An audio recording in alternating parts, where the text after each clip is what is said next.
Dear students, it is for me a pleasure to provide a message of support to AEGEE Europe, European Students' Forum ahead of the second edition of the iVote project to foster the participation of young people and students to the 2014 European elections. Youth in Europe has been the category most actually affected by the economic crisis. The deterioration of the living and working conditions of young people has gathered pace in the last 4 years. We have moved from a situation of concern into a critical phase, and we are now confronted with what I would call a European youth emergency. In the EU as a whole, youth unemployment has increased by 50% since 2008. Youth unemployment in Spain and Greece has reached 53%. It stands at 35% in Italy. There are now roughly 5 million jobless young Europeans, most of them multilingual, highly educated and skilled. I have myself tried to push policies for the youth higher up in the agenda of the European Commission and of the European Council.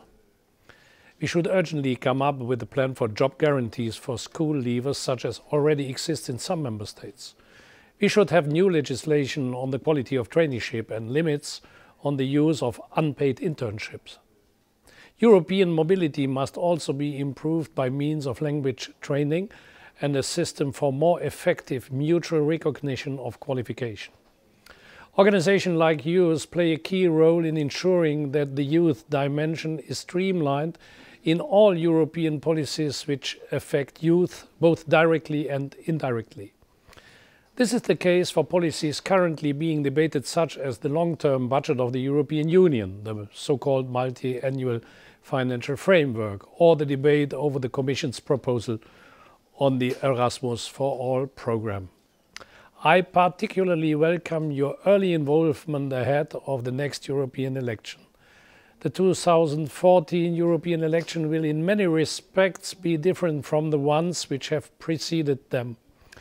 European citizens have grown more and more aware of the impact that the European Union has on their daily lives.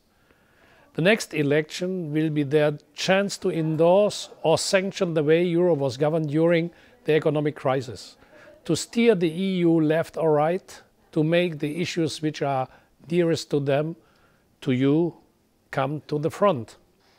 This is why I very much welcome your iVote project and wish all the best to your organization and your initiative.